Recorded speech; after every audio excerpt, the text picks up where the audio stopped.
We continue now at the top of Daf Lamed Tes Amud Aleph in Meseches Sukkah. This is Sukkah Daf 39a. Again, we're going to skip this opening line, which they take out, but there's an identical line coming up in any case. Gemara says, Amar Rava, Rava says, Lo leimo inish Yehei Shmei Rabba v'hader mevarach. A person, when they're saying Yehei Shmei Rabba, they shouldn't say Yehei Shmei Rabba and take a pause and then say mevarach. Ela Yehei Shmei Rabba mevarach b'hadadi. Again, they need to say Yehei Shmei Rabba mevarach all together so that it's clear that you're blessing the name of Hashem, so to speak. So the Gemara says, Amar Le Rav Safra, so Rav Safra said back to Rava, Moshe, and Rashi says Moshe means Gadol Hador. It's a way of referring to Rava as the Gadol Hador. Shapir Ko'amrit, are you saying correctly? Elohasam v'hacha, rather over there and over here. It doesn't matter if you pause, doesn't matter if you don't pause. Asuke milsu v'les lanba. It's the conclusion of the matter, and therefore it doesn't make a difference. Rashi over here says, Kol asuke milsa hoel v'kavonoso ligmor. Since his intention is to finish up that sentence, so les lanba, it's not a problem. It doesn't make a difference either way. And the Gemara continues at the two dots. Makam shenag ulichvo. The Mishnah said, if you have a place where the minhag is to repeat certain psukim, you can repeat. Gemara says, Tana Rebbe taught, Kofil badvarim. Rebbe would double over, he would repeat verses when he said the Hallel. Rebbe Lazar ben Prata, Mosif badvarim. And Rebbe Lazar ben Prata would add things. My Mosif, what does it mean he would add? Amar Abaya said, Mosif lichvo me'odcha lamata. He would add, in terms of doubling, all the way from Odcha until the end of the Hallel. Rashi over here says, Kofil badvarim. This is going on what Rebbe did. Rebbe used to repeat certain things. Me'ona v'hala. So Rashi explains that's referring to from Ana Hashem Hoshiana. From that point on, Rebbe would double the psukim. Mosif va, but then it said that Rebbe Lazar ben Prata, he would double more things. He would repeat more psukim. B'halal Mosif lichvol al kvilaso shel Rebbe. In Hallel, he would add on and double more things than Rebbe did, meaning me'odcha lamata. He would already double from the psukim of Odcha and onward. Kinefarishas la'el, like we explained earlier. Shekol hamizmor kafel me'rosh of yadkan. Everything until now already was sort of doubled, and then from Odcha and onward, where it's not doubled, he would actually just repeat the psukim. And the Gemara continues, Levarech, Yevarech, again quoting the Mishnah, if the minhag was to make the bracha and the Hallel, they make the bracha. If the minhag in that particular location is not to make a bracha, you don't make a bracha. So Amar Abaya says, Lo shana ela la'achrav. This whole discussion is only at the end of Hallel that you follow the minhag. Aval lefanav mitzvah levarech. But before Hallel, before you recite Hallel, there's certainly a mitzvah to make a bracha. The Amar Rav Yehuda Amar Shmuel, because Rav Yehuda says the name of Shmuel, Kol ha-mitzvahs kulan mevarech alein over la'siyasan. Anytime you do a mitzvah, you make a bracha before you do the mitzvah. The Gemara says, Umay mashma dai over lishna dakdumehu. Where do we ever see that this language of over, like here, over la'siyasan, it means dakdume, it means you do something before. Where do we see that the word over means to say something before? It's just a technical language question.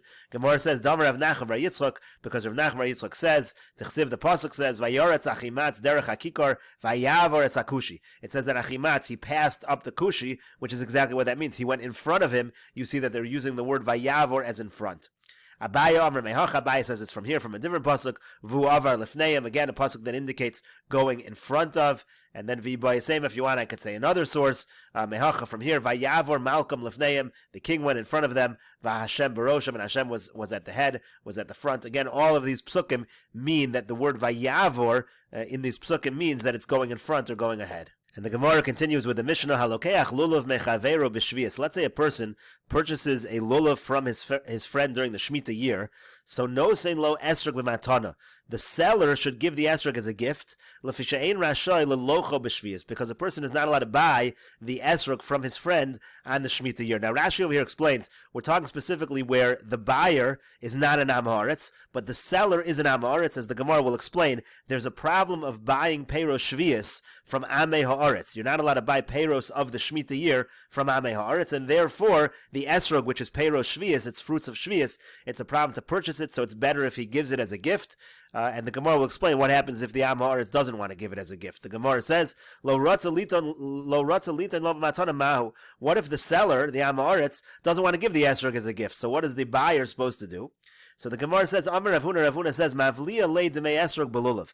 Very simple solution. You take the value or the cost of the esrog and you put that into the price of the lulav. So in other words, all the money you give for the lulav is going to really include the value of the esrog. You're going to pay more for the lulav, and the esrog will be a free gift.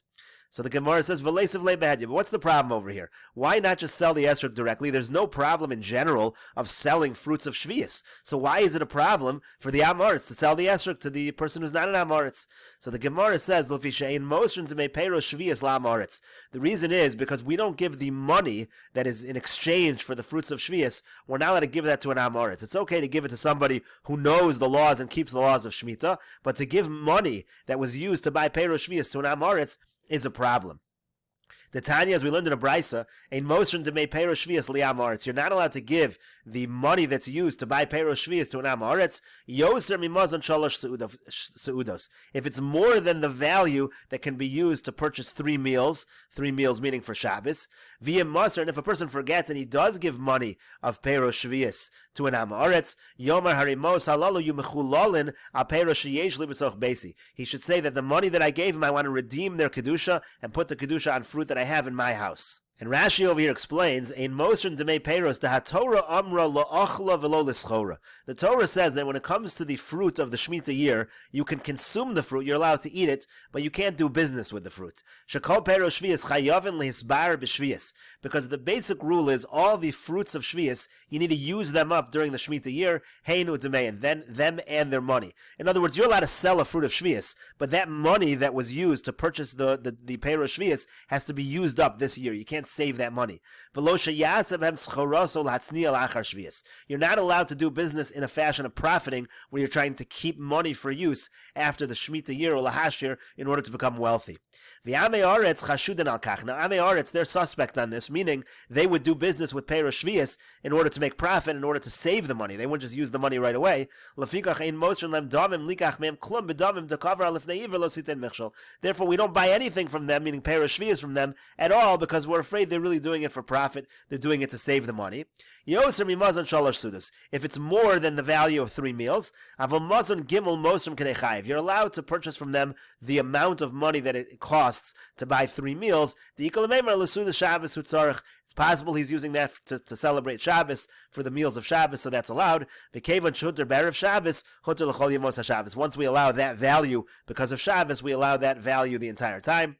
If the guy made a mistake and he ended up buying peiros shvius and giving more money than that amount, yomer chaver zeh shemasar lo. So the chaver, meaning the non-amoritz, he should say, Mos halalo shemasarti la'amoritz zeh. This money that I gave to the amoritz, v'chol aleim kedusha shvius, and now it has the sanctity of shvius on that money. Kedamrin lekaman shvius tofeses tomeh b'kedushasam mikrai. That's learned out from Sukkim that the kedusha of shvius goes on to the money. So Yehu mechulalin al peiros sheyesh le'misoch beisi she'einam shel shvius. I have fruits in my house that are not Shemitah fruits, and I want that kedusha to go on to these fruits. V'yichnesu ha'peiros lekedusha tachtein. These fruits will get the kedusha instead of that money. That way the amoritz will not transgress anything. It won't be a problem of lifnei iver. And we'll continue with this discussion in the next video on Daf Lamed Tes Amud Beis.